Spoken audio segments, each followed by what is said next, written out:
stretching between the Yongding Gate in the south of the city and the Drum Tower and Bell Tower in the north. The 7.8-kilometer-long Beijing Central Axis, also known as the Chinese capital's backbone, is of global fame.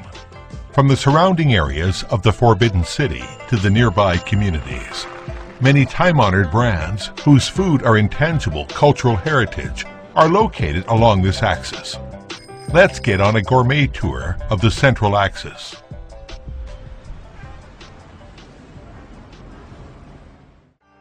When it comes to Beijing cuisine, roast duck is one signature food. Huangjud roast duck, as one of the time-honored brands on the bustling Tiananmen Street, was introduced to the public from the Forbidden City during the Qing Dynasty, 1644 to 1911. Thanks to the persistent practices of generations of roast duck masters, the century-old hanging-style duck roasting techniques have passed on to the present. It includes 4 major steps of initial treatment: preserving, roasting, and slicing, and more than 30 links. Only going through such a sophisticated process can the best greasy feel be created in the roast duck. After enjoying the famous roast duck, let's try xiaomei, a traditional steamed pastry in Beijing. This is the signboard given by China's Qing Dynasty Emperor Qianlong, 1736 to 1795, and it's called Du Yichu. Du Yichi's xiaomei production skills have been listed as a national intangible cultural heritage. Every xiaomei has 24 wrinkles on it, a compulsory set pattern, symbolizing the 24 solar terms in Chinese culture. The shaped xiaomei has fresh fillings out at the seal, resembling a bud ready to bloom, which is quite an awe-inspiring technique. Food aside, let's talk about drinks. Chinese tea has a long history as a world intangible cultural heritage. Laoshi Tea House is named after Laoshi, a great Chinese cultural master. It has developed from a street stall offering big bowls of tea, each costing only 0.02 yuan, to a traditional Beijing compound tea house, offering tea banquet once exclusive in the Imperial Palace, and then to a Beijing-style cultural center integrating Peking opera, other opera, puppet show, and other cultural performances. With the advancement of the times, the intangible cultural heritage food along the Central Axis is also innovating while preserving their traditions. The roast duck has made its way into pastry, which presents the traditional eating method of roast duck by cakes, creating an impressive afternoon tea time featuring Central Axis delicacies. Traditional xiaomei extends from a single-color delicacy to one with various forms, such as showcasing the features of 4 seasons and the 5 colors of the Olympic rings, making an ordinary food stand out. The Central Axis, covering the Forbidden City and the public communities and lasting till today, is brimming with growing vitality. A series of intangible cultural heritage delicacies offers not only a taste of the past, but also a flavor of development. Whether it's a cultural continuation remaining unchanged in the past and the present, or it's a cultural enrichment to the traditions by using modern means, what keeps these intangible cultural heritage delicacies enduring is their cultural value. It is summertime again. The sweltering heat has seized the entire Beijing city. Along either side of the north-south central axis of Beijing, there is architecture epitomizing the imperial culture, and also street markets emblematic of traditional urban culture. Today, the street markets are interspersed with stalls for ice snacks, bought for our ancestors centuries ago who lived without air conditioning or refrigerators. If they desired cold drink in to beat the summer heat, what would they do?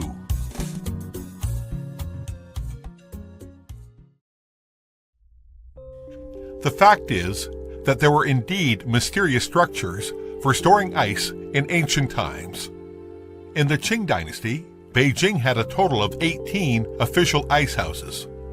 Among them, 5 were inside the Forbidden City and were dedicated for imperial use. The other 13 were for high officials and nobles. The ice houses inside the Forbidden City are semi-basement elongated cave structures with arch roofs, aligned along a north-south axis. Sealed with walls around 2 meters thick, they have no windows and only doors on the north and south sides. The ice houses also featured black tech. Our ancestors used volcanic rocks as interior ground pavement, serving both insulation and sterilizing purposes. Now we have the storing places, but where did the ice come from? The ice cubes used in the Forbidden City to freeze food or to cool off the summer heat were mined from the moat around the Imperial Palace, the Beihai and Zhongnanhai lakes, the Imperial River, and elsewhere. The ice cubes for consumption were collected from frozen purified water in the reservoirs dug next to the above lakes and rivers. The ice mining would start right after winter solstice, the coldest days in a year. The workers were sent to quarry those clean, solid, and thick ice blocks and cut them into cubes of 0.5 meters, each weighing around 80 kilograms. Ice cubes of this size are the least likely to melt. Each ice house could store about 5,000 of these cubes. Because the difficulty in production, ice in the Forbidden City was only supplied from the 5th to the 7th month in the lunar calendar every year during the Qing dynasty. Even the emperor had to abide by this ration. The ice would be put into cloisonné buckets into the living rooms in the palace, releasing cold air to serve as primitive air conditioning. Wooden or bronze containers called bingjian were also used for freezing food or drink with ice, providing refreshments in the searing heat of summer. These are regarded as the earliest refrigerators of the world. Iced fruits, mung bean soup, sour plum drink, almond tofu. Among all the traditional summer snacks, the most special is sushan, or dairy hill, which was Qing Dynasty's ice cream. To make sushan, ice was put at the bottom of the base, and then flavored and shaped into tiny hills with toppings of melt cheese and butter. It was like a prototype of today's shaved ice dessert. At present, there are 3 well-preserved famous ice houses west to the Central Axis of Beijing. The ones in the Forbidden City have been turned into a special restaurant within the Palace Museum. It sells Ridge Beast ice creams and other special creative cold snacks. The ice houses are no longer exclusive to the imperial family, but rather where visitors can appreciate the profundity of history and culture while taking a rest. Likewise, Beijing Central Axis is no longer the pivot for the imperial residents, but for the life of common people. Many old Beijingers call the Central Axis the Central Axis Road. The route running through the north and south of China's capital, Beijing, indeed shoulders important transportation functions, and also boasts many firsts in the history of public transportation in Beijing. In 1957, Route Number 1, Beijing's first trolleybus service, kicked off full operation. Using China's first-generation domestic trolleybuses, known as Type Beijing 1. The biggest impression the trolleybus had left on the passengers was its 2 long wires resembling big braids. They were attached to the power grid in the air to supply power to vehicles, and might occasionally encounter derailment, leading to the forced shutdown of vehicles. The Type 1 Beijing 1 trolleybus had served Beijing citizens for more than 30 years, carrying the traffic memory of people of that era. Nowadays, the trolleybus has made a nostalgic comeback in the form of cultural and creative building blocks, enabling the older generation to recall the past and the younger generation to learn more about history. In this way, the time-honored trolleybus culture lives on. The earliest bus line along the Central Axis is bus number 5, whose history can be traced back to 1935. It used T-110 Dodge passenger vehicle, whose engine front looks like a big nose, thus gaining the nickname Big Nose Bus. Now the bus number 5 is a photon hybrid bus, fueled by the particularly popular extended range form of power supply. The original route of bus number 5 was from Donghuamen to Xiangshan. After several adjustments, it has been extended to shuttle between Saihuying Bridge to Beitucheng. Running upwards along the north section of the Central Axis, one can see the Olympic Park. All the way south, the bus shuttles through the red walls and green tiles of the old city, passing through Jingshan Park, Tiananmen Square, the Forbidden City, Tiananmen, Yongding Gate, and other well-known scenic spots on the Central Axis. The route of bus number 5 almost completely coincides with the Central Axis.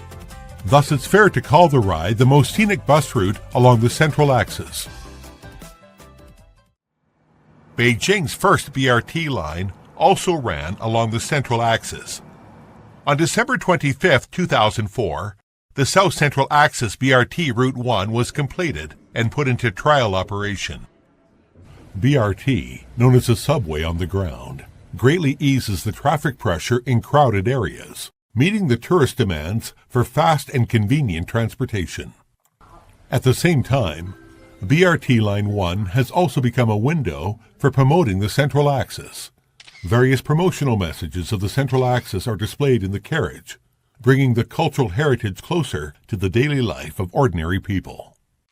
From trolley buses to buses and BRT, the public transportation vehicles running along the Central Axis are constantly changing, carrying the memories of generations and witnessing the ever-changing transformation and development of the cultural heritage, Beijing and China. It just took 15 years from 2008 to 2022 for Beijing to become the world's first city to host both the Summer and Winter Olympics, creating world-famous sports and cultural landscapes such as the Bird's Nest and Water Cube, Ice Cube, which are located on the extension line of Beijing Central Axis. In fact, many sports in ancient China were carried out around the Central Axis, whose traces could still be spotted in many modern sports today. Ice frolicking is a general term for many ice activities. Those who were good at skating were selected to train and perform in Chaoyue Pool in the Forbidden City, presenting impressive performances like figure skating and acrobatics on ice. The Frolic on the Ice, a painting collected by the Palace Museum, depicts the grand scenes of ice frolicking in the imperial court during the period under Emperor Qianlong's reign, 1736 to 1796. Running for rank was also an ice frolicking activity, which was similar to speed skating in Winter Olympics. Nowadays, football is popular all over the world. In 2004, FIFA recognized that China is the birthplace of football. Football was called Zhuji in ancient China. The Chinese character Chu means kicking, and Hui refers to leather ball. In the Qing dynasty, Zhuji was one of the festive activities of the court, and it was also very popular outside the court. Zhuji was later introduced to Europe and gradually became modern football after a long period of development and improvement. If Zhuji was a foot sport, then Jizhui was a sport entailing the combined skills of hands and feet. When hitting the ball on a horse, the player should not only control the horse, but also swing a bat to hit the ball, demanding quite sophisticated personal skills. Compared with Tuzhi and Jizhui, Chuiyuan was a softer sport. It was very similar to modern golf. Players would hold bats and hit the ball in turn. Colorful flags would be inserted at the socket as signs, and a score could be gained if the ball was hit into the socket. In the Yuan dynasty, 600 years before the first modern Olympic Games, a long-distance race called Fangzhou was held once a year. Like today's popular city marathon in the world, Fangzhou was also held in two capital cities of the Yuan dynasty at that time, and its length was almost equivalent to 2 marathons. Along with the changes of time, The rules and names of sports events are ever different, but people's love for sports have remained the same. By the end of 2021, the number of outdoor sports participants in China exceeded 400 million, with the constant emergence of different kinds of outdoor sports. By the end of 2022, China was home to 127,800 fitness trails and 2,452 ice and snow sports venues. The new stadiums have extended the confinement of the Central Axis, and various sports events have developed from entertainment of a few people to shared fun by the general public.